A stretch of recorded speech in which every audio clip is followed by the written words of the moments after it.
Bueno, por suerte hoy, cruzo los dedos, no pasó nada, anda todo bien desde temprano. Así que la demora es por el tema de la admisión, nada más.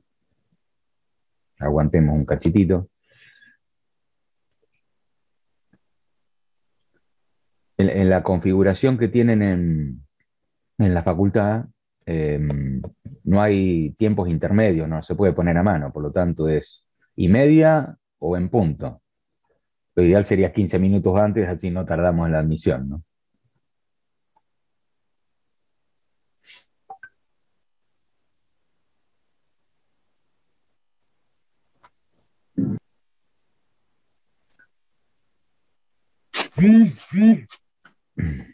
Hola, buenas tardes. Hola, buenas tardes.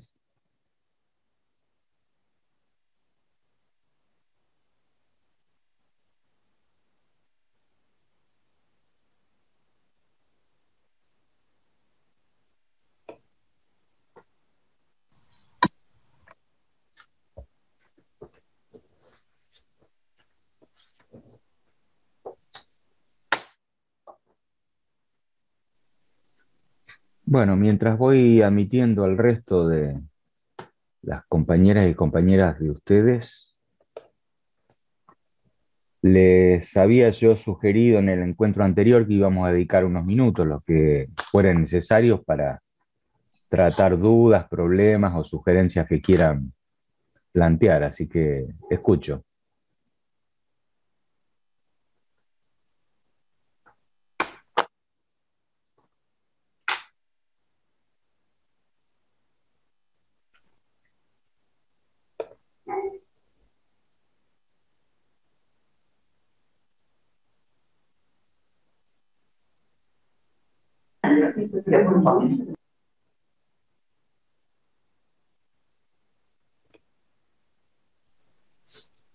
Yo quería agradecer la idea del grupo de Facebook para estar más conectados y poder subir los trabajos. Todo eso me pareció muy bueno para acceder a la información más rápida y bueno, quería agradecer esa implementación. Bueno, les cuento una cosa al respecto. La mayoría de mis compañeras y compañeros de cátedra abrieron un espacio en Classroom, que me imagino lo habrán visto con algunas otras materias. La verdad que es una aplicación buenísima, pero tiene las características de Facebook, o sea, la mecánica de funcionamiento es más o menos similar, y la facultad cuestionó el uso de eso porque no le permite tener trazabilidad sobre la existencia de las clases.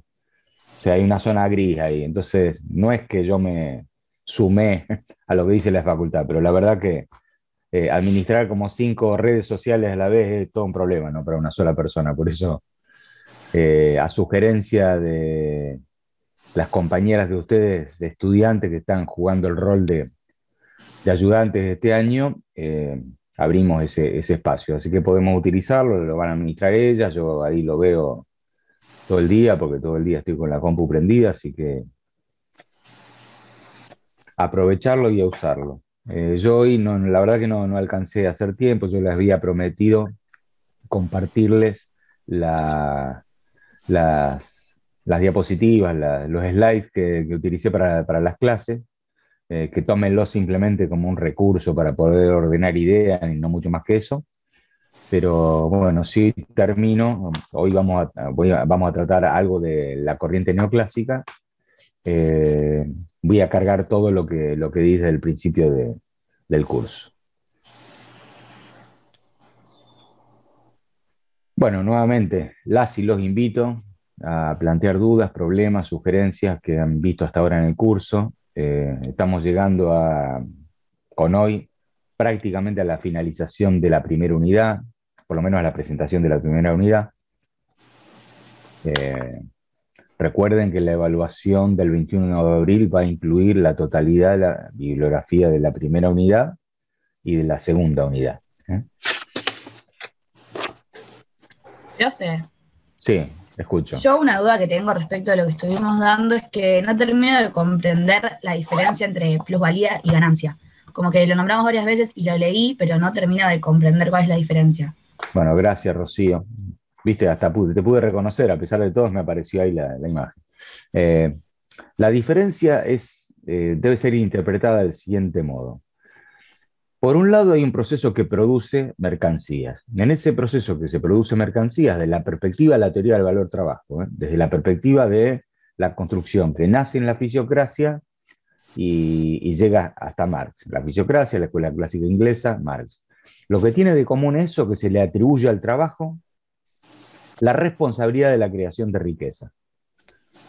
Hay una diferencia de ideas muy fuerte al interior de eso respecto de cuál es el derecho que tiene cada interviniente, cada actor interviniente, en quedarse con qué pedazo de la remuneración. Mientras la escuela clásica inglesa lo considera un derecho natural, la tierra tiene que quedarse con la renta, el capital se tiene que quedar con el interés o la ganancia y el trabajo o trabajador se tiene que quedar con el salario. Para Marx eso es cuestionable porque lo que cuestiona Marx es el derecho que en función de la existencia, el derecho de propiedad, deviene en tal conclusión. Ahora, toda esa perspectiva tiene de común que está orientada a ver cuánto valen las cosas que se crean. La teoría del valor trabajo, entre otras cosas, tiene como desafío, digamos, desde el punto de vista de la construcción de la respuesta, ver por qué valen las cosas lo que valen. Es decir, cuánto trabajo tiene incorporado. Pero la economía capitalista no se termina en el terreno de la producción, sino que después va al terreno del mercado para volver a la producción y generar un continuo de relación entre una y la otra. Entonces, ¿cómo es que esto que ocurre en el terreno de la producción tiene algún tipo de validación y con qué características en el terreno del mercado? Siendo que desde la perspectiva de la teoría del valor trabajo, es tan importante lo que ocurre en el terreno de la producción como lo que ocurre en el terreno de mercado, descomposición artificial de un único proceso que lleva a compras, que lleva a venta, que lleva a producción, que tiene flujos, reflujos que van y que vienen. En ese proceso de producción se genera, desde la perspectiva de la economía clásica inglesa, en palabras de Ricardo, un excedente económico. Desde la perspectiva de Marx, un plusvalor. Estamos hablando de las mismas magnitudes.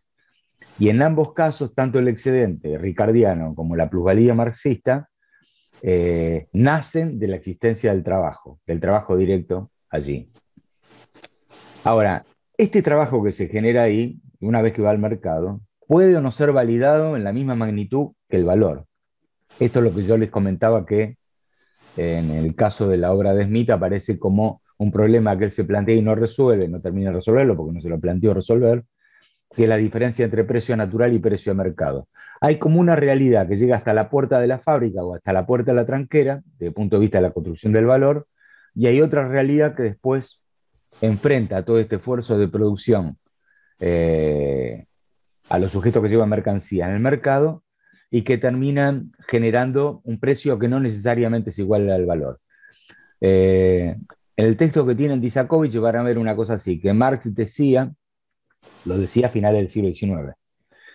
Marx decía que los valores y los precios, si bien pueden ser diferentes, los valores y los precios, si bien pueden ser diferentes, corren como una especie de carrera en la cual se van saludando en el camino. Un poco más acá yo podría decir que es como la doble helicoidal del ADN, y que se van saludando y que por lo tanto tendencialmente van hacia el mismo lugar.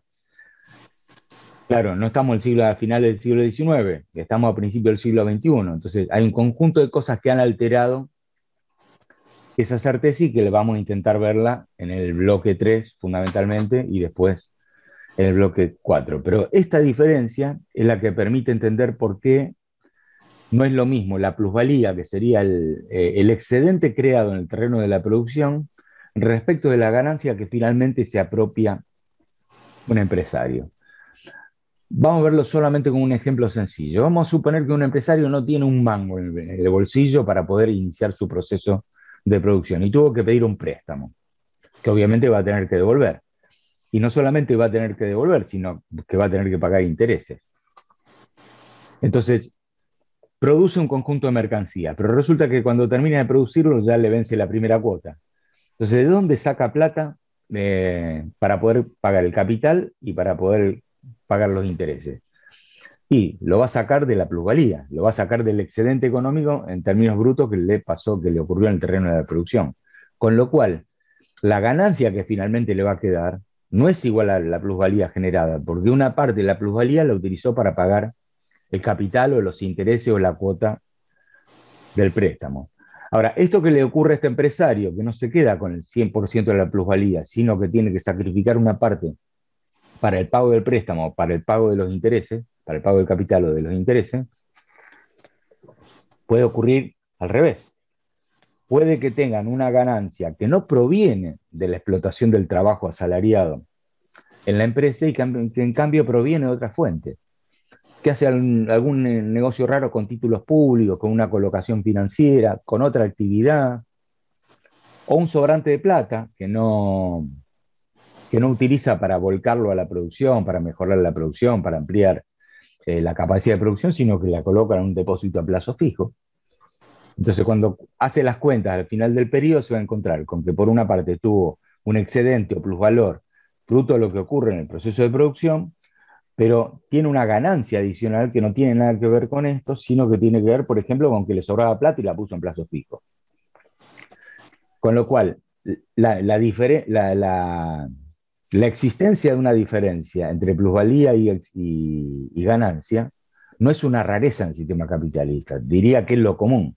Sería una suerte encontrar un caso particular en el cual coincida la plusvalía con el excedente. ¿Por qué?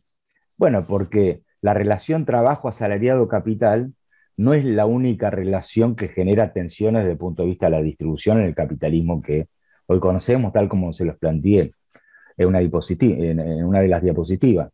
Hay un conjunto de relaciones que no tienen solo como actores a trabajadores y empresarios y que por lo tanto complejizan o permiten entender por qué la existencia de esta diferencia. Claro que hay un límite. ¿Cuál es el límite?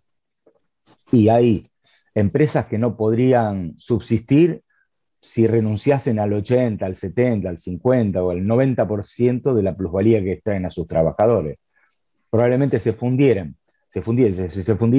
o tuvieran que cerrar, o tuvieran que despedir trabajadores, o vender la planta y dedicarse a otra cosa, o dar en alquiler lo que tienen, para el caso de un productor agropecuario de 30 hectáreas en la zona de por acá, que sabe que no puede competir ni no puede hacer nada porque no le alcanza la plata para poder comprar la maquinaria que está impuesta por el modelo agroexportador existente. Entonces, no tiene otra alternativa que alquilar el campo y dejar de producir él, y producirá otro.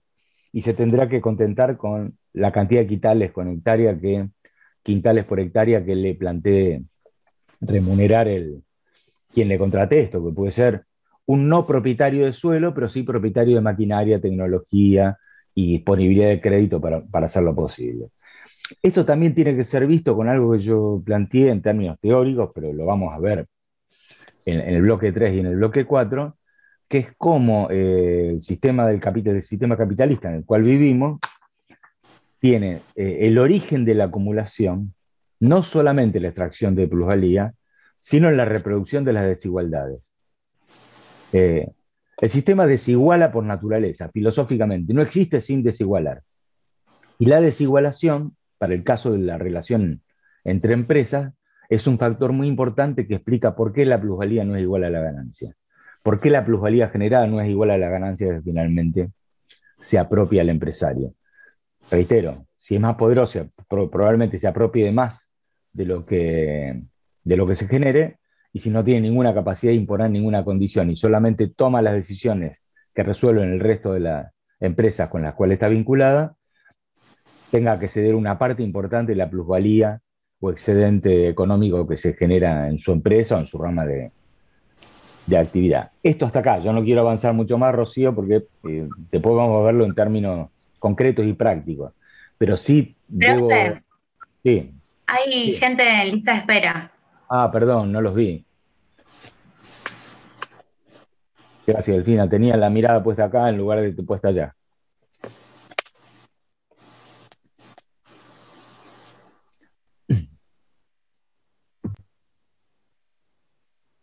Reitero, el tema de la desigualación es un tema clave, porque el sistema en el cual vivimos desiguala todo el tiempo y cada vez desiguala más. Y la desigualdad no se refiere solamente a la relación trabajo asalariado y capital, que uno la puede considerar como esencial al sistema. Hay desigualaciones de todo tipo, ¿no?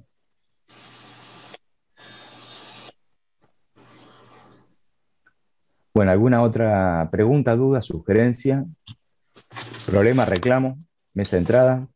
¿Se escucha? Sí, sí. A mí me quedó duda si entonces la ganancia puede ser que provenga tanto de la plusvalía como de otra cosa, o la ganancia no tiene nada que ver con la plusvalía. Yo podría decir, repitiendo algo que puse en alguna diapositiva, que la suma de la plusvalía generada es igual a la suma de la ganancia apropiada. Claro que el detalle es que no necesariamente es correspondiente en cada caso puede ser diferente. Digo, como primera aproximación. También tendría que decir que esa primera aproximación está algo alterada por la evidencia de que hay una parte de los flujos de circulación de dinero que no tienen, están totalmente divorciados de la existencia de la producción, con lo cual es probable que no sean exactamente iguales, aunque tendencialmente uno los pueda aceptar desde ese punto de vista.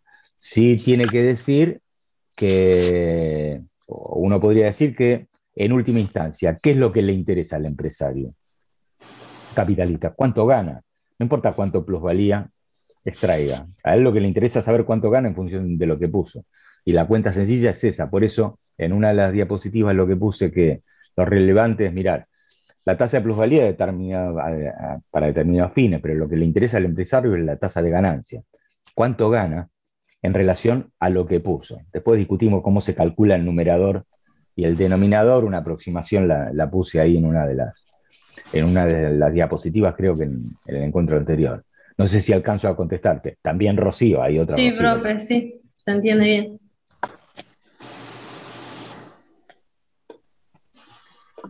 No sé si se me escucha. Sí, Florencia. Estás muda, Florencia. Ahí está. A ver, sí. En el chat habían puesto una pregunta. Dice, la No clase la vi. hablamos de una composición de la capital. Había una composición técnica y otra orgánica. No entendí la diferencia entre cada una. Bueno, ahí por eso puse a propósito y como siendo demasiado reiterativo con respecto al término, pero ustedes no tienen todavía los slides. La composición técnica es la composición física, es decir, yo tengo tantas máquinas y tengo tantas horas trabajadas. La composición orgánica es la composición de valor. Hay tanta guita puesta en maquinaria, equipo, herramientas, materiales, materias primas, combustible, etcétera, y tanta destinada a la contratación de la mano de obra o de la fuerza de trabajo. O sea, la composición técnica es la composición desde el punto de vista físico y la composición orgánica es la composición desde el punto de vista monetario, por decirlo de alguna manera. En los cuadritos que después van a ver cuando se los manden en esos gráficos de series largas que compartí en el encuentro anterior sobre la evolución de la productividad industrial en la Argentina, van a tener oportunidad de mirar las dos dimensiones, la física y la monetaria. ¿Cuál es la física? Bueno, el valor bruto, el volumen físico de la producción versus las horas trabajadas. Esa sería, por ejemplo, una forma particular de mirar la composición del capital desde el punto de vista de cómo funciona el flujo, analizando solamente las cantidades que produjeron cada uno de los trabajadores en términos promedio en cada uno de los años de la serie. Y después en la misma, que si quieren podemos volver a verlo en algún encuentro, los cuadritos eso, meto la dimensión del valor. ¿Y por qué? Porque tomo en cuenta, por ejemplo, el poder adquisitivo, o sea, ¿para qué sirve cada peso de salario pagado a los trabajadores? En función de la evolución de la inflación y cómo esto permite ser visto, ¿no?, desde el punto de vista físico, desde el punto de vista del volumen, porque vos podés haber producido mucho más en cantidad, pero a lo mejor ganaste mucho menos porque te fue para el cuerno, o porque los costos de producción se incrementaron brutalmente, entonces no importa haber producido mucho más por unidad de tiempo si se alteró algo, tanto en el proceso de producción como en tu inserción en el mercado. Sí tendría que decir que hay como una especie de presupuesto, así como una cuestión central de ideas que está presente en el pensamiento clásico y en el pensamiento de Marx, reitero los años, 1776, 1776 se publica La riqueza de las naciones, Smith, 1817, Principio de Economía, Política y Tributación de David Ricardo, 1867, el primer tomo del Capital de Marx. Era una época en la cual el capitalismo tenía como característica central la libre competencia. ¿Qué significa? Que cualquiera que le iba mal, o más o menos, en alguna rama de actividad, tenía la posibilidad de mudarse de rama de actividad. Bueno, ya no fabrico más zapatos, ahora hago pan. Lo digo brutalmente. La característica de la libre competencia y la libertad de movimiento y la inexistencia de barreras a la entrada a hacer otras cosas diferentes de las que uno venía haciendo. Bueno, las transformaciones que hubo del capitalismo desde el final del siglo XIX en adelante hicieron que la libre competencia, que era el principio básico sobre el cual los tres autores habían elaborado sus conclusiones, empezó a achicarse de tal manera que hoy es una rareza la libre competencia. No existe la libre competencia en el capitalismo. Lo que existe son algunos nichos en los cuales hay algo de competencia y además hay como niveles diferentes de competencia. Por ejemplo, si nosotros en el curso decidiésemos por votación mayoritaria poner una fábrica de autos a una terminal automotriz, la verdad que estaría bárbaro que todos estemos de acuerdo. Ahora, olvídense de la idea. No nos dejan entrar ni a palazos, porque el mercado ya está repartido y porque las barreras a la entrada, como se le llama técnicamente desde el punto de vista económico, son altísimas. Así como si nosotros estuviésemos dispuestos a, a crear un banco a la manera tradicional y a integrar el capital mínimo. Ni se les ocurra, no vamos a llegar, no vamos a tener ninguna posibilidad.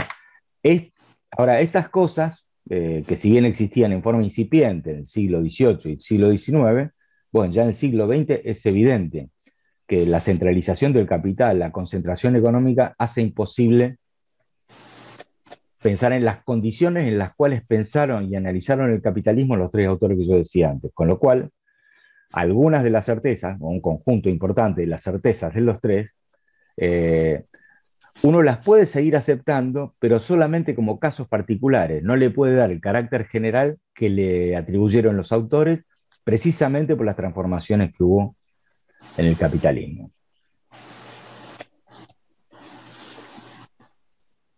Bueno, ¿alguna otra duda, pregunta, sugerencia? Miro.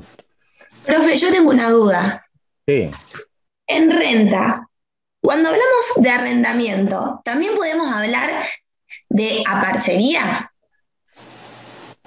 Bueno, la aparcería, que es una forma de relación previa al capitalismo, es como una especie de sociedad a partir de la cual uno es el propietario, el otro es el que pone el laburo, y por lo tanto hay un acuerdo de división de los rendimientos. Los contratos de locación no son estrictamente, los contratos de locación rural, por ejemplo, no son estrictamente contratos de aparcería, pero puede tener algunas características parecidas, porque no se trabaja una cantidad de días para el propietario y otra cantidad de días para mí. En realidad lo que se fija es un valor locativo. No obstante, por ejemplo, en la producción fruti-hortícola es donde quizá en la Argentina todavía subsisten muchos casos y prácticas que uno puede asociar con la parcería.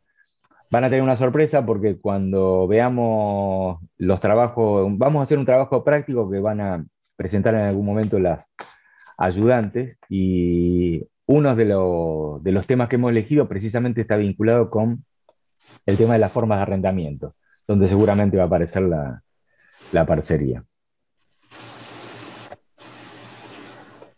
Un parceiro en portugués es un socio, y este socio, bueno, precisamente tiene estas características. Bueno, ¿quieren que arranquemos con el tema de hoy? Está siendo las 6 de la tarde, y no habiendo perdido tiempo, porque hoy no tuvimos problema de conexión. Bueno, ahí les voy a compartir algo que tiene que ver con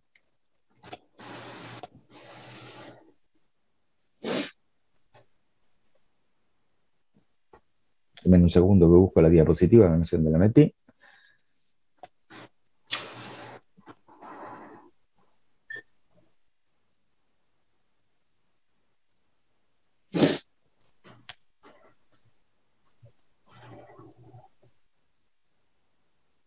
Ya va a aparecer.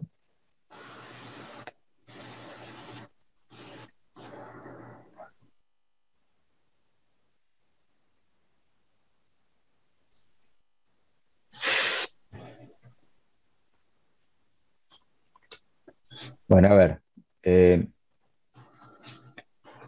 Yo lo que voy a comentar hoy son algunas cuestiones vinculadas con la teoría neoclásica, al igual que hicimos con el resto de los, de los autores, las corrientes, las escuelas, es nada más que algunas cuestiones que son, a nuestro juicio, centrales y claves para entender cómo se desarrolló esa perspectiva de pensamiento. Para esto, la bibliografía que se recomienda, la que tienen presente, la que tienen disponible es esta.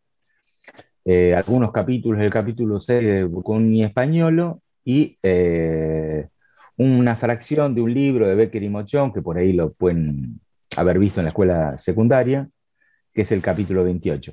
A esto le van a agregar los textos que puedan tomar de apuntes en clase, más estas diapositivas que la van a tener a disposición hoy cuando termine la clase junto con las otras que les debo.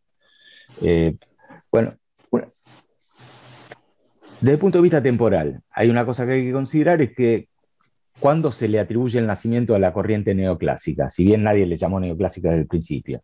Bueno, esto ocurre más o menos en el último cuarto del siglo, el último tercio del siglo XIX.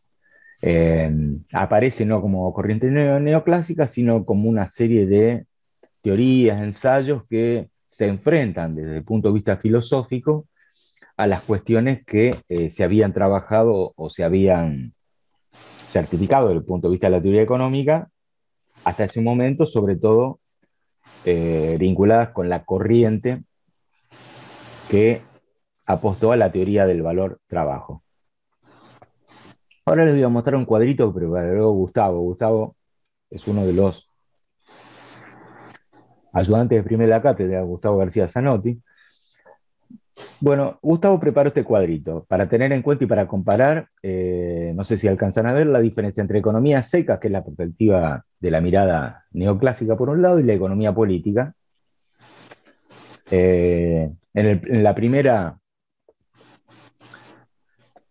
voy a ver si no hay ninguno que quisiera entrar, no están todos acá. En el primer renglón lo que se sugiere es mirarlo desde el punto de vista del encuadre científico, y lo que hay aquí es que la economía política es considerada como un área disciplinar de lo que podríamos llamar las ciencias sociales. O sea, no es una cuestión que tiene que ver con lo analítico, metodológico de las ciencias exactas, ni mucho menos, sino que tiene que ver con el derecho, la política, la sociología, la historia, la filosofía, etc. En cambio, desde la perspectiva neoclásica, y que no habla de economía política, sino de economía seca, se considera que esto está mucho más asociado con la matemática, la física, las ciencias que uno podría agrupar como las exactas, y con digamos, con un principio de funcionamiento que es el principio axiomático, al que después me voy a referir con algunos ejemplos. La segunda cuestión refiere a la historicidad. En el caso de la economía política, bueno, la economía política como área disciplinar no existió siempre, es un producto del propio capitalismo, nace junto con el capitalismo, y por lo tanto está asociado a los desafíos que planteó el capitalismo como sistema, y que encontraron en la economía política el ensayo, el intento de dar un conjunto de respuestas que a su vez están asociadas con el carácter concreto que fue exhibiendo el capitalismo como sistema en su evolución. Por lo tanto, la validez de las apreciaciones científicas enunciadas, la validez de las conclusiones, tienen límites, y este límite es en función de los tipos o los estilos de transformación que tuvieron. Aguarden que estoy admitiendo a algunos estudiantes más. Que fue adquiriendo el capitalismo como sistema. Por lo tanto, estas apreciaciones, tal como yo las comentaba hace un rato, tienen carácter histórico concreto. O sea, el capitalismo del siglo XVIII era una cosa, el del XIX otra, el del XX es otro, el del XXI es otra. Hay cuestiones comunes que son permanentes, pero hay cuestiones que se van modificando. Y esta modificación implica la necesidad de la revisión de las certezas a las cuales habían llegado o alcanzado un conjunto de teorías con independencia de la perspectiva ideológica que tiene. En cambio, desde la perspectiva desde el punto de vista de la economía neoclásica, que está en el medio de la economía a secas, todo lo que está planteado desde el punto de vista axiomático es considerado de naturaleza y de carácter absoluto e inmodificable. Como vamos a ver en adelante con algunos ejemplos, se considera que el mercado siempre ha sido igual, el mercado de trabajo ha sido siempre igual, la competencia que yo comentaba que es una rareza en el funcionamiento del sistema capitalista, no es que no exista, sino que está reducida a algunos pocos aspectos. Desde el punto de vista de la economía neoclásica, se sigue considerando que la competencia es libre, que no hay nada que la altere, y que por lo tanto uno puede seguir suponiendo que el capitalismo de hoy, siglo XXI, funciona con la característica que tenía en el siglo XVIII o siglo XIX. Vamos al cuarto elemento, que es la sociedad, cómo está compuesta. Desde la perspectiva de la economía política, lo que hay es una estratificación social, que en el caso particular de Marx aparece bajo el nombre de clases sociales, pero esta estratificación social es la que permitió construir otra mirada, que es la mirada clásica, por ejemplo, el tema de los factores de producción. En cambio, desde la perspectiva neoclásica, de economía seca, la sociedad está compuesta por individuos que actúan en forma homogénea, digamos, homóloga, es decir, individualmente, no actúan en conjunto, ni asociados a intereses comunes, ni nada que se le preferencia, ni nada que lo impida. Por lo tanto, esto es lo que permite entender por qué en el seno de la economía neoclásica se construyó un concepto que es la soberanía del consumidor. Es decir, el consumidor es el rey. Entonces, como rey, decide y resuelve lo que quiere hacer y no hay nada que le impida alcanzar aquello que se propone. Desde el punto de vista institucional, también hay una mirada desde el punto de vista, una mirada de la economía neoclásica que considera las instituciones estáticas e inmodificadas. Por el contrario, de la perspectiva de la economía política, la mirada es muta en función de las transformaciones que hay en esto. Simplemente uno lo que podría hacer es mirar qué es lo que pasó con el orden económico internacional después de la Segunda Guerra Mundial, y se encuentra que las transformaciones institucionales son de tal magnitud que es impensable analizar, no se puede analizar el capitalismo post-Segunda Guerra sin atender a las transformaciones institucionales, para decirlo con algún nombre ejemplificativo. En el 44 se crea el Fondo Monetario Internacional, en el 44 también se crea el Banco Mundial, lo que es el Banco Mundial hoy. En el año 47 se crea el gran antecedente, lo que hoy es la Organización Mundial del Comercio. Más adelante se crea la Organización de Países Exportadores del Petróleo. O sea, las novedades institucionales que acompañan las transformaciones del capitalismo no son un dato más, sino que son un elemento central para entender por qué las cosas se comportan del modo en que se comportan. Si quieren agregar más institucionalidad, las zonas de libre comercio única, la creación del mercado europeo, la creación de la zona euro, la creación del Mercosur, esos cambios institucionales pintan de otra manera el propio desenvolvimiento de las economías y la vida cotidiana de los países. La penúltima cuestión que apunta Gustavo es esta, ¿no? Mientras que en la economía política, en la perspectiva de la economía política, así me paren la fisiocracia, la escuela clásica o la corriente marxista, lo que uno va a encontrar es intereses contrapuestos, que es la existencia como norma del conflicto.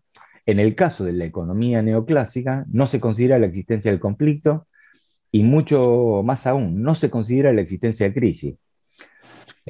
La noción de crisis es una noción relativamente nueva en la construcción de la economía política, nace sobre finales del siglo XIX, aunque muy suavemente, pero se planta recibiéndose mayoritariamente de mayor cuando es la crisis de los años 30, y ahí tenemos una figura que yo reitero que vamos a ver un poco más adelante, que es el caso de Keynes, que permite ver la presencia del conflicto, la importancia del conflicto, la importancia de la crisis, como elemento para tener en consideración, fruto de que no se trata de una cuestión accesoria, sino una cuestión que acompaña en lo permanente el funcionamiento del sistema mundo. Y bueno, finalmente el tema de la heterogeneidad, la igualdad, la desigualdad, sobre el cual vamos a volver.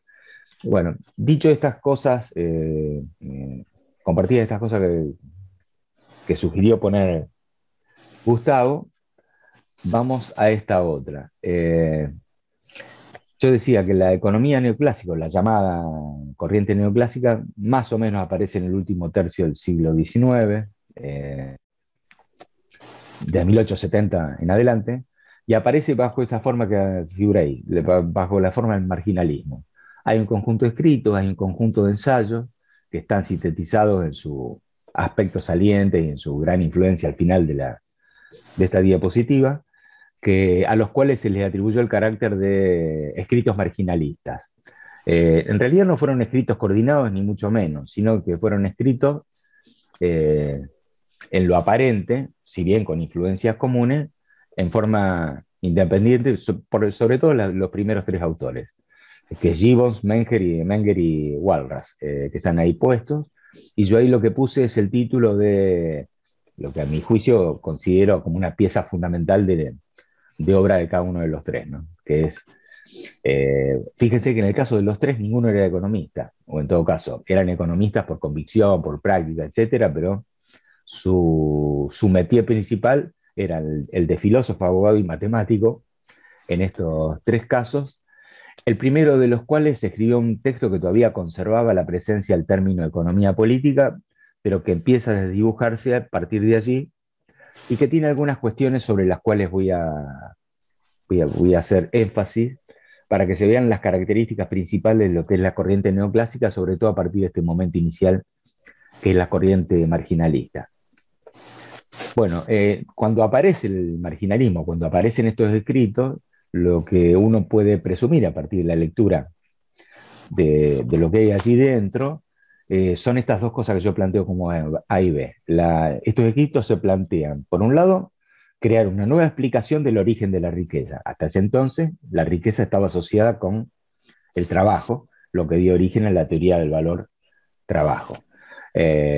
Acá se intenta construir una explicación diferente de la que venía de la mano de la teoría del valor trabajo. Y por el otro lado, se intenta dar un lugar, una ubicación, dimensionar, pongo, la relevancia que tiene la libertad de mercado como paradigma y presupuesto del nuevo sistema, que ya existían los escritos anteriores. Recordarán que yo cuando comenté la obra de Smith, él construye ahí una figura muy fuerte, que es la figura de la mano invisible. Bueno, lo que hace la corriente neoclásica, en su versión marginalista, en la versión preliminar, es esto, ¿no? Volver a reivindicar la necesidad de la libertad de mercado, confiando en que esa mano invisible es la que evitará la existencia de la crisis. Entonces, en la historia de la teoría económica, de la economía política, de lo que se habla es de esto que puse en el segundo párrafo, que la teoría del valor trabajo, o llamada teoría objetiva del valor, tiene ahora como una versión que se le contrapone, una versión de contraste, que le pelea el lugar, que se conoce como teoría subjetiva del valor. Y entonces, desde esta perspectiva, de la perspectiva de la teoría subjetiva, que es un elemento central del pensamiento neoclásico, ya no importa el trabajo, no importa el tiempo que se utilizó para la producción del valor. En realidad, lo que va a determinar el valor, o lo que ellos consideraban que determinaría el valor, no tiene nada que ver con lo que ocurre en el terreno de la producción, sino que tiene que ver con lo que exclusivamente pase en el mercado. ¿Y cómo lo plantean ellos? Bueno, por esto que está planteado hoy, por la necesidad, la común valoración. Esto es, las cosas no valen lo que valen por el trabajo utilizado, sino las cosas valen lo que valen en función de lo que yo como consumidor, como soberano, como soberanía del consumidor, defino y decido que vaya a costar. Ahí hay una ruptura muy interesante, primero porque no solamente se traslada la mirada desde la producción al mercado, sino porque además se le da al mercado características de naturaleza permanente que contrastan con esto que yo había planteado mostrando la diapositiva anterior. La propia transformación del capitalismo fue restringiendo en forma creciente la libertad individual, y por lo tanto la soberanía del consumidor dejó de ser soberana, o sea, dejó de ser autónoma, y en todo caso pasó a depender de otro tipo de cuestiones. Por ejemplo, bueno, no, ningún ejemplo. Después vamos a volver cuando muestre alguna de las cosas.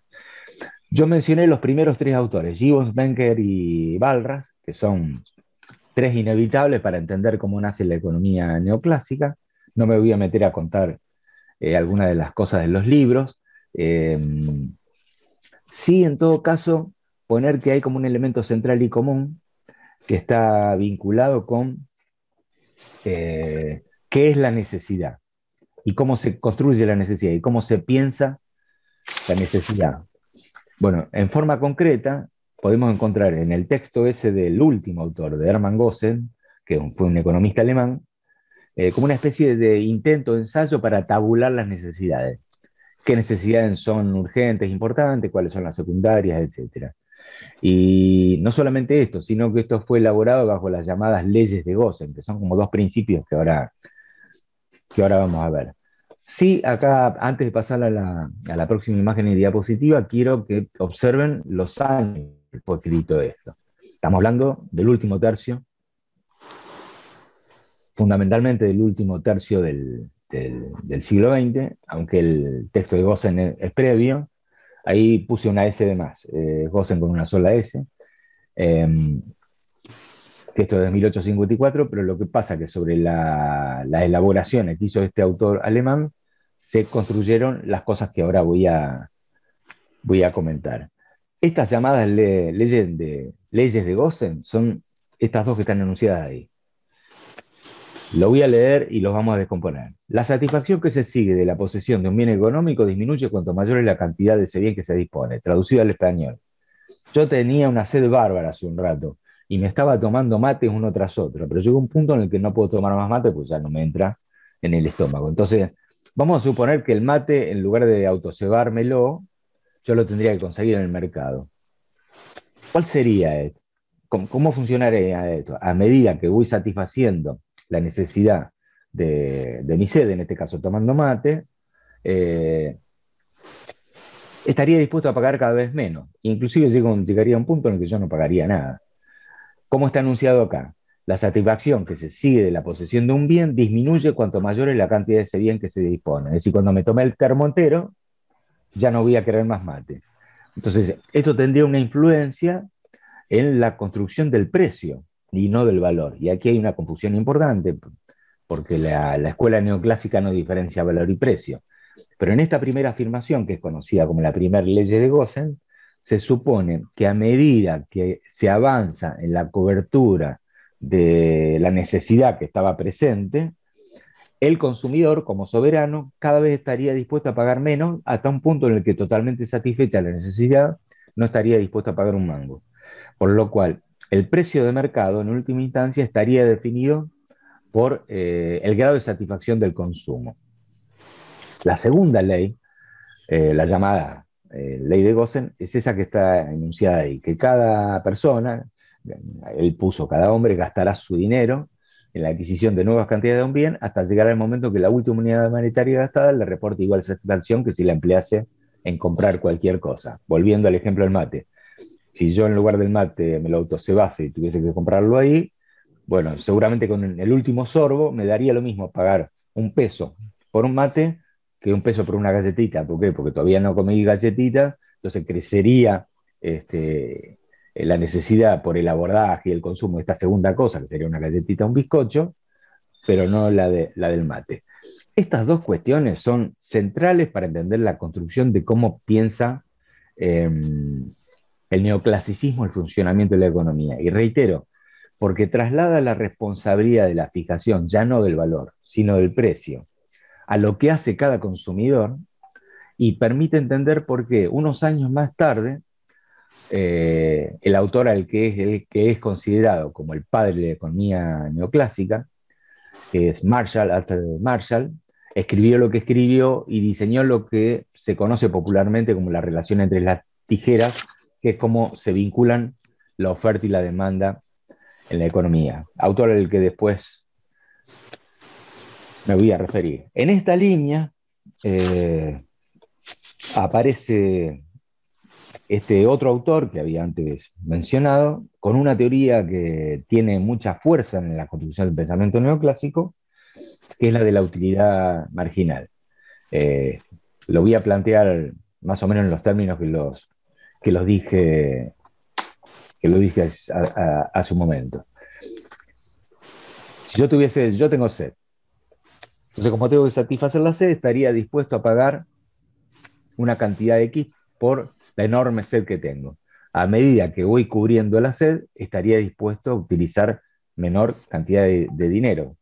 Por lo tanto, llega un punto en el cual no solamente habré cubierto la totalidad de la necesidad, sino que esto viene a incorporar una cuestión que se conoce como la cuestión de la indiferencia. Es decir, ya me daría lo mismo tomar el mate, la cerveza o esto, y me pasaría otra cosa, pues ya está cubierta la necesidad. Pero sobre esta base, Menger lo que planteó es esta posibilidad que está en el punto 1, que cada individuo puede construir una clasificación de necesidades, por un lado en términos comparativos de satisfacciones, y por el otro lado en las cantidades que necesita, en las cantidades desde el punto de vista absoluto para hacerlo. Es decir, si yo tengo sed, a ver, y podría tomar una cerveza, podría tomar agua, podría tomar un pomelo o podría tomar un mate. Y después, bueno, ¿cuánta cantidad de eso?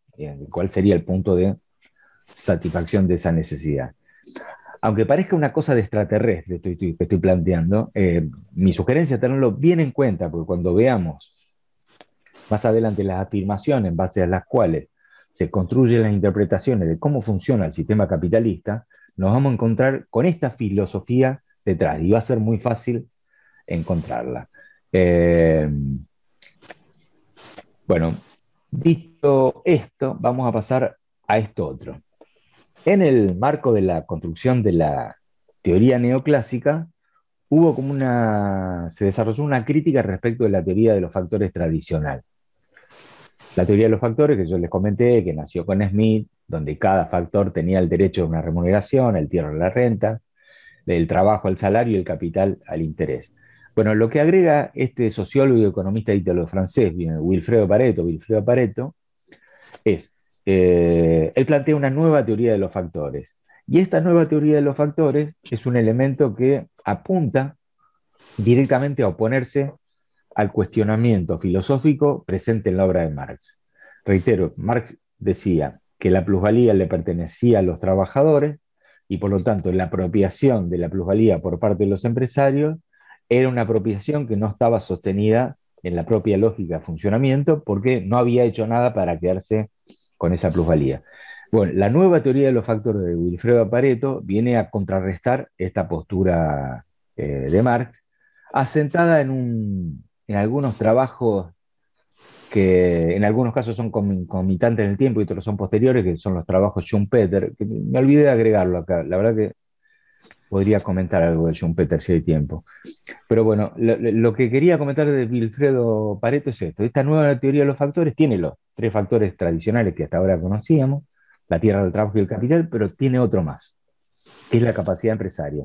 Entonces, y esto crea lo que se conoce como la teoría de la empresa, que después va a tener algunas modificaciones importantes durante el siglo, sobre el último cuarto del siglo XX. Ahora, puse ahí un asterisco y 2 asteriscos. ¿Por qué? Bueno, porque desde la perspectiva de Wilfredo Pareto, el interés es una remuneración que percibe el empresario capitalista como consecuencia de una abstención. O sea, no se la llevó a su casa. En lugar de llevársela a su casa, la dejó en la empresa. Entonces, como la dejó en la empresa, eso merece un premio. Y este premio es el interés.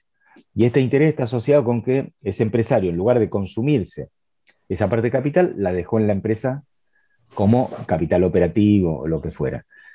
Y la capacidad empresaria, que es la del doble asterisco, es un segundo derecho que atribuye al capital y que está asociado a eso, a la destreza, si quieren ustedes, atribuida al empresario para animarse a la competencia, y por lo tanto este riesgo asumido y que implica la posibilidad de inclusive perder la presencia en el mercado, merece también ser remunerada bajo la forma de ganancia. Tanto el interés como la ganancia, entonces, son la remuneración del capital, y esta remuneración, desde la perspectiva de Vilfredo Pareto, es una remuneración natural como consecuencia de estas dos cosas, ¿no? Abstención de consumo por un lado, y después el haberse jugado y sometido a la posibilidad del riesgo. Bueno, ahora vamos a hacer el contraste, entonces, de lo que vimos hasta ahora, y yo lo plantearía así. Hasta ahora nosotros habíamos visto la teoría, cómo fue la historia de la teoría objetiva del valor, o la teoría del valor-trabajo, en donde lo que está en el centro es el tiempo de trabajo como fuente de valor. O sea, las cosas valen lo que valen en función del trabajo incorporado, y el trabajo incorporado se mide en tiempo. Esto crea, en la mirada de Smith, un precio natural, en la mirada de Marx, un valor, que después se valida o no se valida exactamente en el mercado, pero termina recibiéndose de tal cuando efectivamente se troca por dinero. Por eso pongo y resalto en la última línea de la parte de arriba, que es en la órbita de la producción, donde se define el valor, pero la validación sujeta a las relaciones de las partes que lo hacen posible, termina validándose en el mercado, por arriba, por debajo, por el medio y como fuera. En cambio, la teoría neoclásica, la que contrasta con la teoría clásica y marxista, que se apoya, o se conoce como teoría subjetiva del valor, o teoría del valor a utilidad, no se apoya en el tiempo de trabajo, sino que apoya en el grado de cobertura de la necesidad como determinante decían los marginalistas, del valor. Debe interpretarse que en lugar de valor hablan de precio, y esto es muy sencillo de ser corroborado, porque la escuela marginalista, en el intento por crear una construcción teórica para oponerse a la teoría del valor-trabajo, también terminó este ensayo suspendiendo la energía y volcando, reorientando el conjunto de esfuerzos no a explicar el valor, sino a explicar el precio. Precio que está asociado a esto que está planteado ahí, ¿no? Al grado de cobertura de la necesidad. Por lo tanto, para la economía neoclásica, no importa lo que pasa en el terreno de la producción.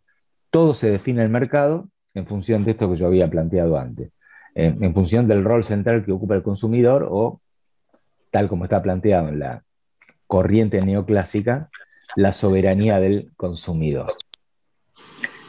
Bueno, dicho esto, bueno, vamos a saltar a este señor que es inevitable, este economista inglés que se llamó Alfred Marshall, y que nació y falleció en esos años que están ahí en la diapositiva.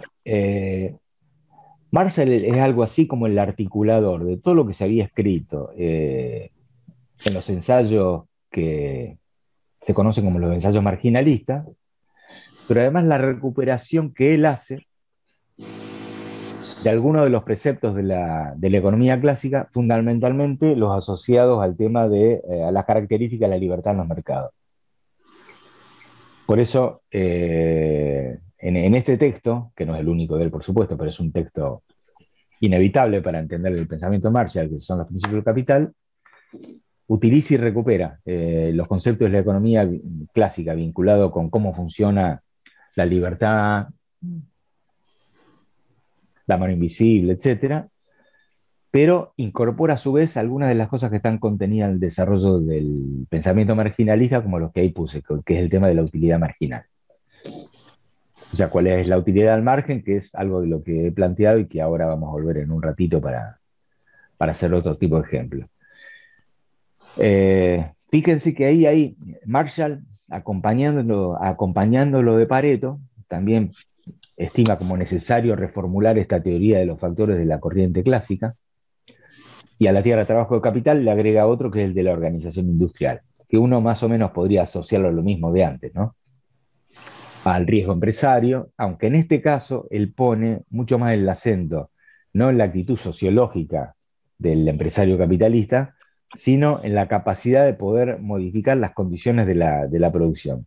Acá hay como inclusive un doble estándar en la obra de Marshall, porque si bien Marshall es el padre de la economía neoclásica, pone fundamentalmente el centro de su interés en el tema de lo que ocurre en los mercados y no tanto en la producción. Sin embargo, no solamente le pone o le atribuye un rasgo, una característica imprescindible a mirar qué pasa con la organización industrial, sino que reformula y abandona definitivamente el intento por construir una teoría del valor diferente a la teoría del valor trabajo y vuelve a poner el acento en la necesidad de mirar lo que pasa en los mercados. O sea, como en lugar de mirar la teoría del valor, formula un conjunto de ensayos asociados a lo que uno podría considerar la primera formulación más o menos integral de teoría de los precios desde la perspectiva neoclásica. Y la otra, una cuestión que también aparece en el pensamiento marshalliano, que no es un invento de él, pero él le da una gran centralidad, es esa condición que llaman la condición ceteris paribus. ¿Qué quiere decir eso en castellano? Y vamos, si alguien juega al ajedrez lo podría entender rápidamente, o a las damas. Es decir, si yo soy un empresario capitalista y muevo una ficha, no puedo pensar que todos los demás se van a quedar quietos en función de lo que yo hice, sino que van a responder para no perder. Porque si muevo algunas fichas para ocupar una porción mayor del mercado, para extenderme a alguna nueva actividad, para mejorar la calidad, etcétera, etcétera. La condición ceteris paribus considera que si pasa una cosa, todo el resto se mantiene quieto. O sea, y esto permite entender por qué Marshall es algo así como el padre de la modelización económica, si bien existía desde antes. Entonces, Marshall es a quien se estudia en general como autor preliminar para entender que la explicación de cómo funciona el sistema capitalista, cómo funciona esta economía de mercado, permite, por ejemplo, inferir ejemplos, y estos ejemplos es, bueno, ¿qué pasa si aumento los combustibles? Partiendo de la base de ceteris paribus. ¿Qué significa? Que aumento los combustibles pensando que todos los demás se van a mantener quietos. No, error. Si yo subo los combustibles, todo se va a mover de alguna manera. Pero la condición ceteris paribus es demasiado fuerte. Bueno, acá tenemos a Victoria y a Leo, que son licenciados en economía y que se habrán aburrido durante su curso de ver la insistencia en poner y en analizar la economía como si alguien pudiese mover una pieza importante en el tablero de ajedrez y el contrincante hace de cuenta que no existe, siendo que la respuesta es una respuesta que de manera espejada intenta atenuar o eliminar el efecto de la jugada que cada uno de los intervinientes hace. Y lo que incorpora Marshall es la noción de excedente del consumidor o excedente del productor, que la vamos a ver en uno de los grafiquitos clásicos de él, asociado con una cuestión que siempre había sido importante, pero a partir del momento que él publica el texto en 1890 pasa a ser una preocupación central, que es el tema de las crisis. Y por eso ahí pongo que en la obra de Marshall hay como una especie de explicación de teoría del equilibrio, así cómo hace el mercado para no romperse. Entonces, a partir de eso, él elabora una cuestión que yo considero fundante de la economía neoclásica, que es cómo se relacionan la oferta y la demanda a partir del uso de las tijeras o las curvas, que ahora vamos a ver. También quiero señalar que en esa obra principal, la de 1890, que son 3 tomos, tiene un apéndice, bueno, 3 tomos depende, yo la tengo 3 tomos, tiene un apéndice en el que ubica el lugar que tiene el costo de producción, por un lado, y otro que habla sobre las imperfecciones del mercado. Cuando él analiza la relación de la oferta y la demanda, o analiza las situaciones de equilibrio que tiene el sistema económico, dice, bueno, a ver, ¿cómo se equilibra el sistema económico? Y porque la oferta y la demanda en algún momento se encuentran en un punto óptimo para ambos, y entonces no hay ninguna crisis, no hay crisis de ninguna naturaleza. Sin embargo, esto es sobre la base, esta afirmación es sobre la base de algo que puede no comportarse de esta manera y que está desarrollado en el apéndice en el cual él habla de las imperfecciones del mercado, porque él dice, bueno, el caso general que yo considero describe la economía moderna es un caso en el cual la oferta y la demanda en algún punto terminan coincidiendo, por lo tanto el precio, que es algo así como la resultante del enfrentamiento de la oferta y la demanda, es un precio de equilibrio donde todos quedan contentos. Sin embargo, si el mercado no funciona de manera totalmente perfecta, o sea, si el mercado tiene asimetrías en el poder de fuego que cada uno de los jugadores posee, es probable que este punto de equilibrio no se dé y que en realidad el punto de equilibrio pueda ser impuesto, que en realidad equilibrio no tiene nada. Uno queda contento y el otro muy triste. Esta parte de la obra de Marshall en general no se la trata porque permite utilizar esta afirmación de la teoría del equilibrio marshalliana como un caso particular en el funcionamiento del sistema capitalista y no como una cuestión general. Y sobre el costo de producción, también, que a mí me parece que es muy importante destacarlo, Marshall, si bien no presta atención a la teoría del valor, porque no le interesa, en cambio construye teoría de los precios y por eso habla de la relación entre la oferta y la demanda y la utilidad marginal y todas las otras cosas que comenté.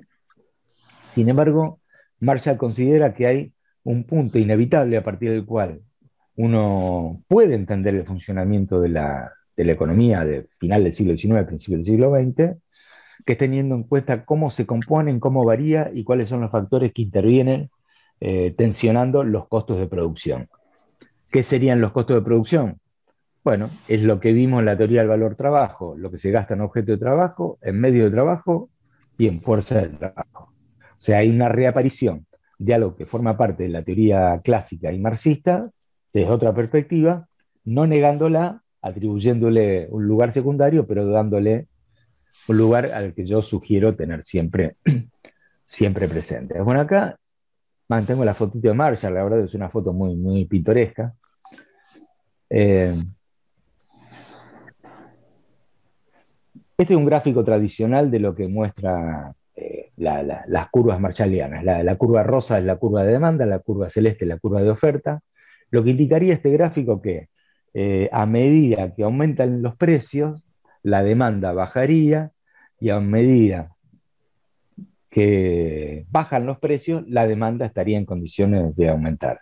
El punto rojo que se ve ahí, que es el punto de equilibrio, el punto de equilibrio que él imaginaba fruto de las condiciones de alegría o de conformidad de las partes, o sea, de oferentes por un lado y de demandantes. Y lo que tiene este gráfico es que muestra que para el caso de la existencia de un equilibrio, lo que se produce es, por un lado, o un excedente de los consumidores o un excedente de los productores, que él lo consideraba casi un accidente y no una normalidad. Bueno, los invito a mirar cómo funciona el capitalismo realmente existente, aún tomando las curvas marshallianas, que son bastante simplificadoras de la realidad, donde uno podría afirmar que el excedente de los consumidores y el excedente de los productores, tal como se ve en ese dibujito, en lugar de ser una cuestión eventual, pasa a ser una cuestión más o menos recurrente en el funcionamiento del sistema. Y lo que puse ahí en la banda de fondo rojo,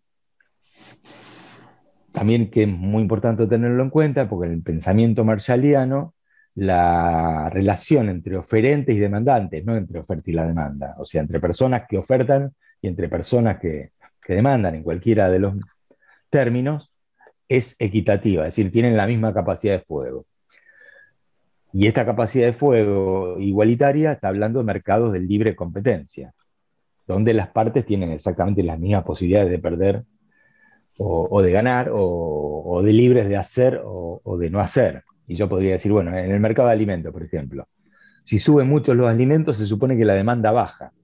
Sí, hasta un punto. Yo no puedo dejar de comer, con lo cual es probable que pague mucho más por lo que necesito para comer y que en ese caso lo que haga es desplazar el uso del dinero dejando de consumir otras cosas. No pago la luz, no pago el gas, no pago los gastos centrales o no me voy de paseo, o dejo de comprar determinado tipo de cosas que tienen que ver con otros rubros.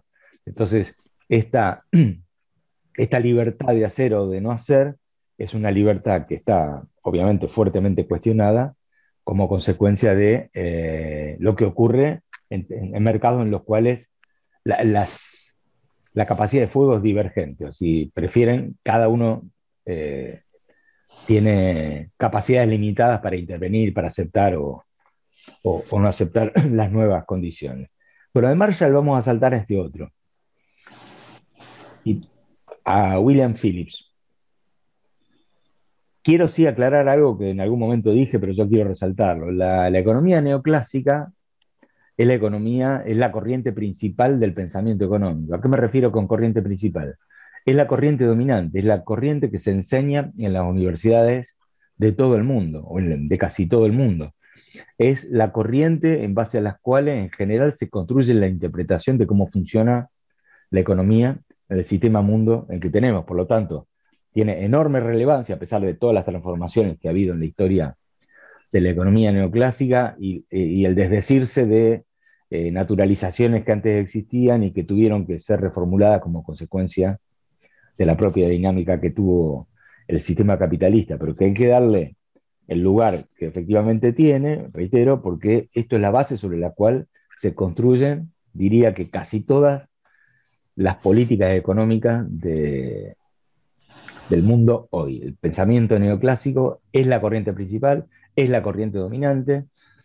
Muchas de las cuestiones aseveradas por la economía neoclásica, inclusive allá lejos y hace tiempo, en el siglo XIX, se siguen afirmando como si tuviesen la misma validez que tenían en el momento de ser enunciadas. Y para eso, un caso particular que es este, William Phillips.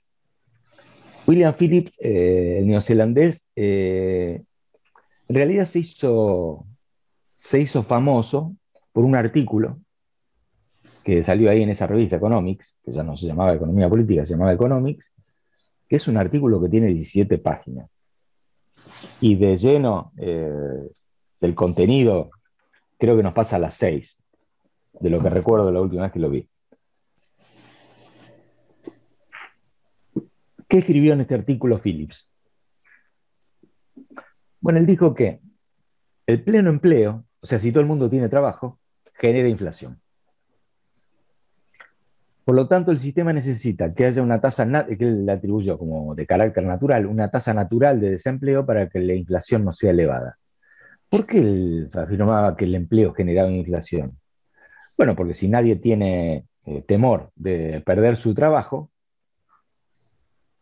pues entonces no tiene problema en endeudarse para poder seguir pagando algo y no tiene ningún impedimento para avanzar en el acceso a los mercados de consumo. Esto genera una presión sobre los mercados, en el sentido que planteaba Marshall también. Entonces, como aumenta la demanda, como consecuencia que nadie tiene miedo de perder el trabajo, y sobre todo aumenta la demanda utilizando el crédito para poder acceder a otras cosas, mañana una moto, después un auto, después un taxi espacial, como no tendría límite desde esta perspectiva, ese incremento de la demanda provocaría un alza de los precios en general, pero no un alza puntual en un momento determinado, sino un alza de naturaleza permanente. Y no un alza de naturaleza permanente para algún precio en particular, sino para todos los precios. Y aquí va un concepto. ¿Qué es la inflación? La inflación es esto. Es un proceso social que tiene dos características centrales y muchas más.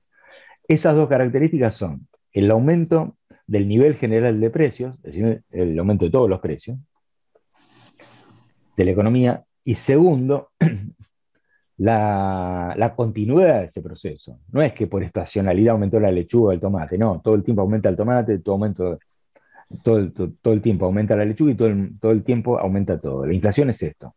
Dos cosas, reitero. Aumento del nivel general de precios y un aumento del nivel general de precios que se sostiene en forma permanente en el precio, en el tiempo. Reitero, ¿qué decía Phillips en este artículo del 58? Y decía eso, o sea, hace 62 años, si no saqué mal, no, 63 años, que no saqué mal la cuenta. En este artículo decía esto, que el pleno empleo entonces es el culpable de la existencia de inflación. ¿Por qué lo planteó en el 58? Bueno, porque la economía capitalista, después de la finalización de la reconstrucción de la segunda posguerra, trajo aparejado algunas novedades importantes en el funcionamiento del sistema monetario. Claro que Phillips no revisó nunca este artículo, nunca se desdijo de las empresas que tuvo, murió en el 75, no tuvo la posibilidad de ver lo que pasó después, para ver que sus afirmaciones eran afirmaciones que no estaban sustentadas en hechos corroborables en el funcionamiento del sistema, pero sí tiene en todo caso también otra cuestión interesante de ser señalada, que en función de este pensamiento, de que según él, para controlar la inflación o para hacer bajar la inflación o para que sea nula, hacía falta una tasa natural de desempleo, hacía falta que una parte de la población no tenga laburo, porque de ese modo, y teniendo la seguridad de que uno puede perder el trabajo, perder el puesto de trabajo en cualquier momento, va a tener cuidado inclusive de pedir aumento del salario. Y va a ser más cuidadoso en el tema de la demanda de los productos de consumo. ¿Por qué? Bueno, porque se puede quedar sin trabajo y como consecuencia necesitaría guardarlo bajo la forma de reserva o bajo otra forma. Esta afirmación del vínculo de inflación y empleo-desempleo es un tema que sigue siendo sostenido por el pensamiento neoclásico hasta hoy, excepto por una modificación que ahí la puse, que no pertenece a la corriente clásica, neoclásica, a la corriente tradicional neoclásica, sino a la corriente monetarista, que se la conoce como Nairú o curva de Phillips a largo plazo. Porque lo que planteó Phillips que el pleno empleo en el corto plazo genera la inflación. Y en el largo plazo puede ser otra cosa. Entonces, a lo que se animó el monetarismo, que después voy a tirar algunas líneas sobre esto, si tengo tiempo, es decir que esto en el largo plazo puede funcionar de manera diferente.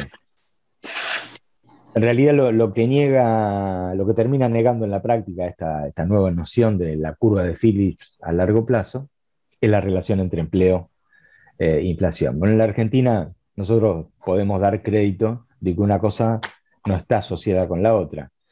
En la Argentina hay una tasa de desempleo importante, fruto de lo que venimos acumulando estructuralmente en la Argentina, a lo cual hay que sumarle Macri y la pandemia, y esa tasa de inflación, esa tasa de desempleo importante, sin embargo, no provoca un congelamiento de precios ni una administrable tasa de inflación, sino que la inflación pareciera libre y está desinformada de los niveles de desempleo que hay en la Argentina.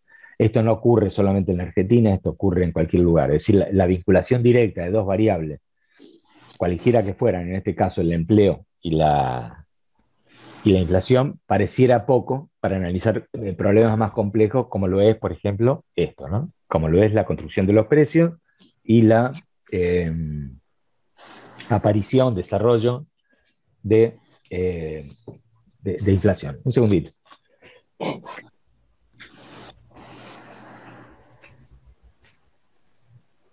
Vamos a la otra. Bueno, ese personaje lo conocen, no quise ponerlo a Phillips, lo puse a este otro.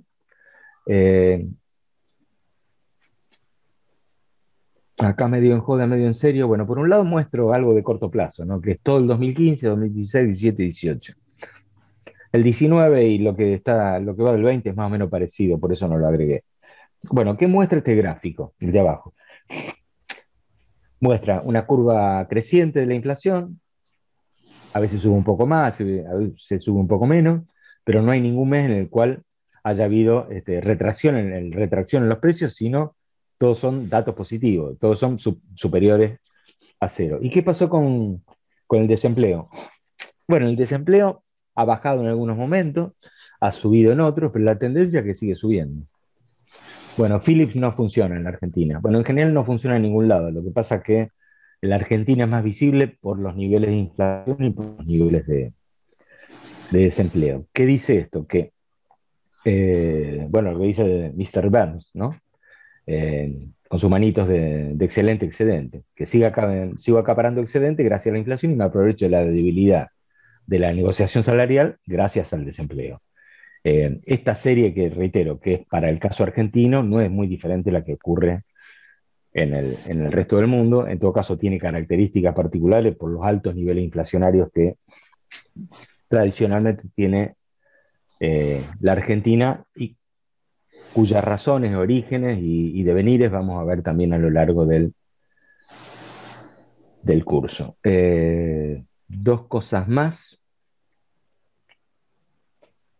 Una sociedad con algunos otros autores. La verdad que uno sería muy injusto si terminaría el enunciado de la historia de la corriente neoclásica de pensamiento, que es muy rica, porque además hay subcorrientes, hay variantes muy fuertes, digamos, por el peso específico que han creado desde el punto de vista de la construcción teórica. Uno sería injusto si no le daría algo de espacio a esto que estoy planteando ahí. Estos autores son autores que se lo conoce como autores monetaristas, aunque el monetarismo es mucho más, relativamente más reciente, ¿no? Sobre todo los dos últimos. Ronald McKinnon y Milton Friedman, en todo caso, podrían ser considerados algo así como los padres o los padrinos de la corriente monetarista que forma parte de la tradición neoclásica. Bueno, lo que hay en los 4 textos de común, hay varias cosas de común. La primera es la reivindicación de la libertad, o si prefieren, la reivindicación de la no intervención del Estado, del retiro del Estado de la actividad económica, que de algún modo significan la reivindicación que en la pluma de Smith se hacía de la mano invisible del mercado. O sea, reitero, son autores que han escrito sus obras en el siglo XX, bueno, el más viejo texto que está aquí mencionado en 1912, pero llegamos hasta la década del 80, o sea, es un capitalismo muy diferente del capitalismo del siglo XVIII y del siglo XIX, y esta mano invisible que reivindicaba Smith como característica general que a él le permitía caracterizar el funcionamiento del capitalismo, es reiterada por estos autores a pesar de las enormes transformaciones que hubo a lo largo de toda la historia del capitalismo desde los 500 años que tiene. Simplemente voy a contar algunas cosas. Sobre finales del siglo XIX empieza a darse un proceso que antes no se había conocido. ¿En qué consiste? Yo decía en algún momento del encuentro de hoy que el capitalismo tiene una característica central que está permanente, que es el tema de la desigualación. En el caso de las empresas, el capitalismo desiguala la capacidad de las empresas. Las empresas que pierden, que quiebran, que entran en concurso, bueno, se va a la B o desaparece. Y estas condiciones de alteración de la competencia, en la que uno se queda con todo el premio y el otro se va al descenso, es una característica permanente. Y es una característica que provocó la existencia de la aparición sobre finales del siglo XIX, creo que no dije algo de esto, sobre el final del siglo XIX, de los primeros síntomas de monopolización de la economía. Desigualdad hay desde que el capitalismo hay capitalismo entre las distintas empresas, pero a partir de finales del siglo XIX lo que empieza a haber son niveles de desigualdad interempresario de mucho mayor envergadura. Y aparecen lo que en términos relativamente modernos en la economía se conoce como monopolio. Aparecen los primeros monopolios. Que el término monopolio también es un término impreciso, porque monopolio es una empresa que domina todo un mercado. También en la literatura económica se habla, por ejemplo, de oligopolios. Un par de empresas, 3 o 4, manejan todos los mercados de venta, aunque también se habla de monopsonios, es decir, empresas que son las que compran el 80% de todo, o oligopsonios, un reducido número de empresas es la que compra todo. Entonces, estos niveles de desigualdad a su extremo, en condición de monopolio, empiezan a aparecer como novedad sobre finales del siglo XIX y se hacen fuertemente presentes a principios del siglo XX. Por eso apareció lo que yo les comenté en el encuentro anterior, creo, sobre la ley Sherman, la ley que en Estados Unidos es el primer gran antecedente legal en Occidente que muestra a un Estado nacional con la intención de intervenir para que la desigualación y para la creación de monopolios no lo sea con total libertad, sino para meter algunos ingredientes de regulación. Bueno, esta novedad, la aparición de los monopolios, que es apenas marginal a final del siglo XIX, a principios del siglo XX, no va a ser una cuestión que desaparezca. Por el contrario, es una cuestión que se va a desenvolver. Y se va a desenvolver fuertemente cuando finaliza la reconstrucción de la segunda posguerra mundial. O sea, estamos hablando más o menos de los años 60. En los años 60 empiezan a haber, ya no solamente hay muchos monopolios, sino lo que empiezan a haber son compañías de actuación multinacional. Y no es que no hayan existido antes, sino que la masividad de este proceso da cuenta de un proceso de transformación, da cuenta de un paisaje, de un escenario de transformaciones muy importante en lo que es el mundo empresario. Y no solamente esto, sino que las multinacionales más adelante darían lugar a la aparición de las transnacionales. ¿Cuál es la diferencia? La multinacional es una empresa que está radicada tradicionalmente en un país central y que tiene sucursales, casas, agencias en otros países. Una transnacional, en cambio, no necesariamente tiene una única casa central, puede tenerla, puede ser un holding, puede ser una empresa que administre solamente en las acciones, puede inclusive cambiar de lugar, de país todo el tiempo, y esto si no está prohibido por defecto, está permitida, y además puede tener una red de empresas que trabajen para ella, no necesariamente teniendo identidad de capital accionario. En el caso de la industria automotriz esto es muy fuerte porque hay empresas que producen autopartes que solamente sirven, por ejemplo, para la línea Ford.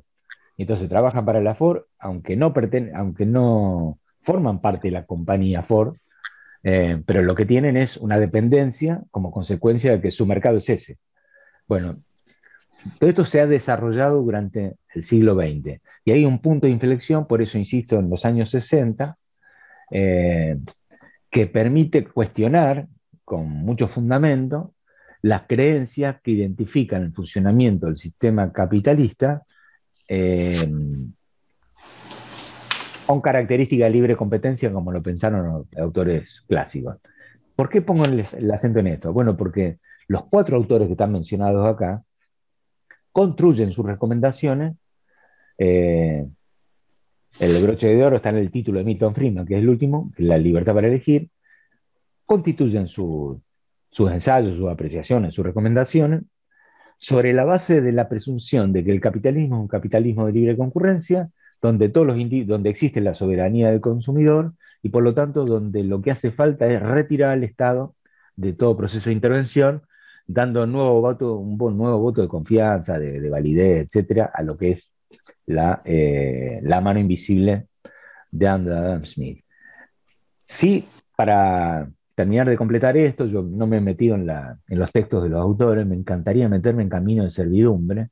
Miren, les prometo que voy a seleccionar, está escrito en las postres de la Segunda Guerra Mundial, es un libro muy interesante, el de Hayek, yo se lo daría para leer todo, pero se van a aburrir.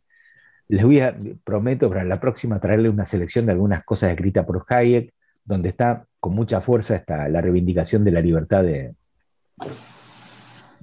mercado. Sí quiero decir que hasta los años 70 del siglo XX, la economía neoclásica era una corriente en expansión, en crecimiento, en influencia, etcétera, pero no pasaba más allá que del círculo académico y de algunas asociaciones empresarias.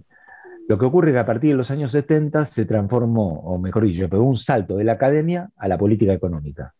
El primer ensayo serio, que sobre la base, severo, digo, no serio, el primer ensayo severo, que sobre la base del pensamiento neoclásico lo vimos en el subcontinente. Se trata del golpe de Estado en el año 1973 en Chile, donde el dictador Pinochet asesina y tumba el gobierno constitucional presidido por Salvador Allende. Bueno, en ese momento en Chile se ensayan todas las recomendaciones de McKinnon y Milton Friedman. Es más, Milton Friedman fue contratado por el gobierno chileno para ensayar esto de la libertad total sobre la base diagnóstica que yo planteaba antes, ¿no? Que el capitalismo era de libre concurrencia, etc. Bueno, la catástrofe que acumuló a lo largo de los años, no va a haber tiempo a analizar el caso chileno, es un material de estudio inevitable para ver cómo hizo el salto de la academia a la política económica la corriente neoclásica. Pero después hay un segundo momento casi inmediato, en el cual después de esta experiencia hecha en Chile, se vuelva como experiencia a ni más ni menos que a territorio anglosajón. En la presidencia de Reagan en Estados Unidos y en la gestión de mandato como primera ministra de Margaret Thatcher en Gran Bretaña, se ensayan también las recomendaciones de McKinnon y Friedman. Esto está documentado en muchas películas, fundamentalmente las británicas, que hicieron gala de la descripción del desastre provocado por las transformaciones de la mano del pensamiento neoclásico. Y después, si quieren un poco más, en el caso de la Argentina, nosotros lo tuvimos en 3 oportunidades. Los ensayos neoclásicos de la mano del pensamiento de Milton Friedman y McKinnon fueron, los conocimos en la dictadura militar del 76 al 83, pero más precisamente desde el 77 al 82. Cuando veamos en la Argentina van a entender por qué hago el corte acá y no muestro toda la dictadura junta. Ya adelanto, porque la dictadura arrancó sin política económica, y la política económica que encaró lo fue a partir del año 77, cuando reformaron el sistema financiero, y se interrumpió en el año 82, cuando la economía argentina voló en 1000 pedazos después de la guerra de Malvinas. El segundo ensayo neoclásico fue de fuerte raíz neoclásica y libertad reivindicada, lo fue desde el año 89, cuando subió Menem, hasta el 2001, cuando se fue de la Rúa inclusive. Y la tercera, en los 4 años o en una parte del mandato de Macri. Tuvieron las 3 características diferentes. En todo caso, hay una muy fuerte, que es la de Menem de la Rúa, que es la época, en el momento en el cual el Estado se retira mucho más como consecuencia de los procesos de privatización. Bueno, obviamente vamos a volver sobre esto. Yo ahora no... sobre esto no tengo... una pregunta. Sí, avanti. Hablando sobre el Estado, ¿usted qué opina? ¿Que el Estado tiene que estar presente en las cuestiones económicas o no? Bueno. Bien. Espera que quiero bajar esto. No solo en estos años, estoy hablando de la actualidad. Se puede, bueno, a ver. Bueno, yo podría decir lo siguiente. El Estado nunca deja de actuar. El Estado siempre está presente. Está presente regulando para unos o para otros. Por lo tanto, la ausencia del Estado es incomprensible. Es incomprensible inclusive bajo la gestión de políticas adheridas al pensamiento neoclásico. ¿Qué hizo el Estado durante la dictadura? El Estado durante la dictadura no se hizo a un costado. Por el contrario, lo que provocó fue una herramienta imprescindible que permite explicar por qué grupos económicos chiquititos se hicieron grupos económicos grandes, inclusive desplazando a las multinacionales. Con lo cual yo creo, pienso y soy partidario de un rol del Estado, pero diferente, un Estado que respete el orden democrático, y que la democracia no se circunscriba al voto, sino que la democracia se extienda a los derechos sociales y a la vida en sociedad. Eso es lo que pienso yo. Ahora, eso es un tema político, ideológico, postural. Y de hecho, los momentos de crisis que ha habido en el mundo, en general han tenido una fuerte participación del Estado, sea para salvar a los más vulnerados o sea para salvar a los más ricos. Por ejemplo, en el año 2008, la llamada crisis de las hipotecas en Estados Unidos, el sistema bancario se estrellaba contra la pared. El sistema bancario estadounidense se estrellaba. Y en una semana, más o menos unos 10 días, el gobierno estadounidense, para salvar al sistema bancario, le dio vuelta la maquinita, imprimió billetes, por decirlo brutalmente, una suma cercana a los 700.000 millones de dólares. Para que tengan una idea, en solo 10 días, para salvar al sistema bancario. Y salvó el sistema bancario. Eso sí, lo pagó el resto de la sociedad. Lo pagó teniendo restricciones en el sistema de salud, en una nueva ola de privatización del sistema de salud, etc. ¿Y cuánto es 700.000 millones de dólares que en solo 10 días le regaló el Estado Nacional al sistema bancario estadounidense? Es aproximadamente la misma cifra que anualmente gasta Estados Unidos en su presupuesto militar. Y sabemos que Estados Unidos gasta muchísimo su presupuesto militar. Bueno, una suma equivalente a la que un año destina su presupuesto militar, en solo 10 días se la regaló al sistema bancario. O sea, si quieren una opinión definitiva mía, obviamente yo no estoy de acuerdo con esto. Yo entiendo que el Estado tiene que intervenir precisamente ocupándose de la atenuación de las desigualdades en el sistema capitalista. Después podemos hablar de cómo imaginamos otro tipo de situaciones. Yo no me animaría a hablar sobre eso, pero en el mundo en el que vivimos, el Estado tiene que cumplir esa función, debe cumplir esa función, lo cual no está exento de conflicto, porque los más poderosos siempre se van a quejar por la intervención, si la intervención tiene en su virtud la posibilidad de disminuir las desigualdades, ¿no? No sé si contesté.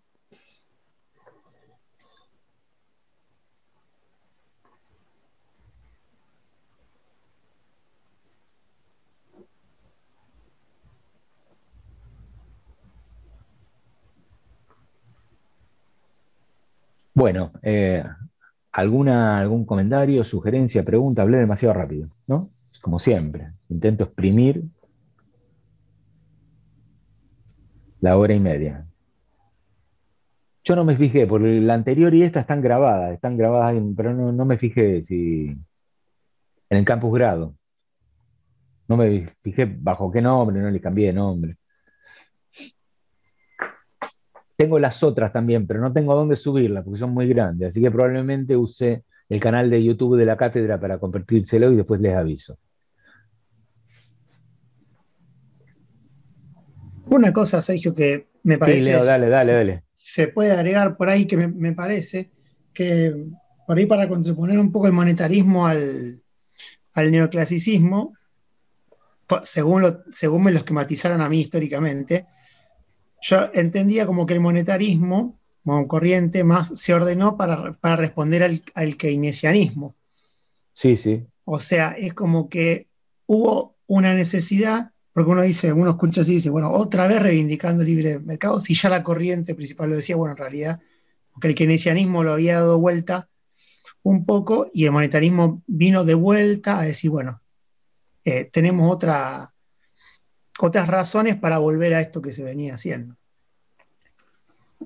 Sí, yo coincido, Leo, gracias. Sí, el keynesianismo pasó a ser una incomodidad para la acumulación de capital de los grandes grupos. Porque el keynesianismo sí planteaba una intervención del Estado, una regulación del Estado, una mirada en la cual se entierra la vieja idea de cómo funcionaba el capitalismo de libre concurrencia, y Keynes viene para eso. Y Keynes no se termina en Keynes, porque el keynesianismo, ya que Leo lo plantea, toma cuerpo en las políticas económicas desde los años 30 hasta mitad de los años 70. Entonces, ¿qué planteaba el pensamiento neoclásico? Bueno, el Estado tuvo que acompañar acá porque veníamos de un quilombo, salimos de la Segunda Guerra Mundial, de la crisis, pero bueno, ahora ya el capitalismo puede andar solo, ya podemos sacar esta mano que interviene, que entorpece y hay que volver a la libertad de mercado. Bueno, después del retiro de las políticas keynesianas o neo-keynesianas, nos volvimos a estrellar, pero digamos en el mundo entero, no solamente en la Argentina, a función de esto que plantea Leo, ¿no? Y Victoria ahí podría contar más, porque está armando un curso precisamente sobre otra perspectiva para la economía. En otro momento, Sergio. No te apures. No. Profe, disculpe, yo le pregunto algo. Recién dijo que las clases las tenía subidas, pero ¿dónde? Porque en el campus no es... Bueno, me voy a fijar en qué parte de campus grado porque yo las grabo automáticamente, así que eso están guardados en algún sitio de la facultad. En las primeras no sé por qué no se almacenaron, pero como yo soy un vicioso, las tengo grabadas de cualquier manera. Así que voy a ver dónde las doy de alta para que las tengan a mano. Eso sí, pero nadie se va a aburrir. Ahora que dijiste eso, porque hay una parte que dice, que lo está grabando. Sí, hay una. Claro, hay una que es la que dijiste que te había subido el otro día. Está bien, ahora. Perfecto, ya está, perdón. La encontré justo cuando dijiste una palabra clave y me hizo encontrarla. No creo que se vayan a aburrir recorriendo 1 hora y media de vuelta una clase. A veces sirve. Bueno, a veces sirve. Bueno, ¿algo más? ¿Alguna sugerencia, pregunta? Aprovechemos que no nos cortaron, son las 7:02 y fantástico. ¿Alguna duda, pregunta, recomendación, comentario? Leo, Victoria, Delfina. Vos habías mencionado algo de Schumpeter, como algo sí, para remarcar, claro. Pero a lo mejor quería hacer un trazo grueso, general. Contá algo. No, yo estoy perdido. Estoy perdido en el... Yo sí puedo hacer un aporte, ya que nos da el lugar, Sergio. Sí, dale.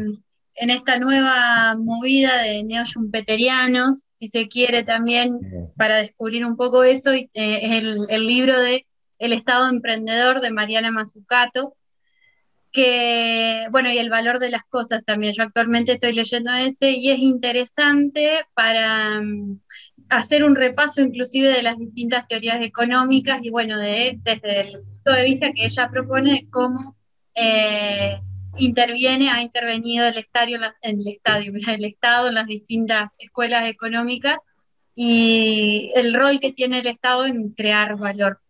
Así que, bueno, si lo quieren, cualquier cosa lo podemos compartir después, lo tengo a los dos en formato digital. Sí, tiene muy buena crítica eso, además. Yo no lo leí, pero bueno, leí todo comentario. Sí, Schumpeter es como un autor inevitable, porque es pensamiento neoclásico también, un poco más desarrollado después que Marshall, principio del siglo XX. Los neoclásicos lo bautizaron como el Marx burgués, para que tengan una idea. O sea, es la contracara del pensamiento de Marx. Y es un tipo al que hay que leer. Sobre todo porque Schumpeter mete la cuchara en algo que es relativamente nuevo, que es la incidencia de la innovación en la producción capitalista en la acumulación de capital. Cosa que, si bien había aparecido en forma de ensayo en lo anterior, el concepto de innovación que es clave para ver el punto de salto que tiene el proceso de acumulación de capital. Lo de Schumpeter es, desde ese punto de mi vista, ¿no? Formidable a pesar de que yo no soy neoclásico ni opino con los neoclásicos, pero... Bueno, levantamos ahora porque hay un perro que me está ladrando, hay un perro ladrando a la luna. Bueno, nos vemos el lunes, estimadas y estimados. Muchísimas gracias. ¿Qué, Leo? No, preguntaron cómo son el libro de Schumpeter. En realidad lo que recomendó Victoria es un libro de, a ver, Vicky, ¿cómo es? De Mazzucato. Es de Mariana Mazzucato. Tenés dos. El primero es El Estado Emprendedor y segundo, El Valor de las Cosas. Gracias, porque me había quedado solamente en el primero anotándolo. Me faltaba el otro. Listo.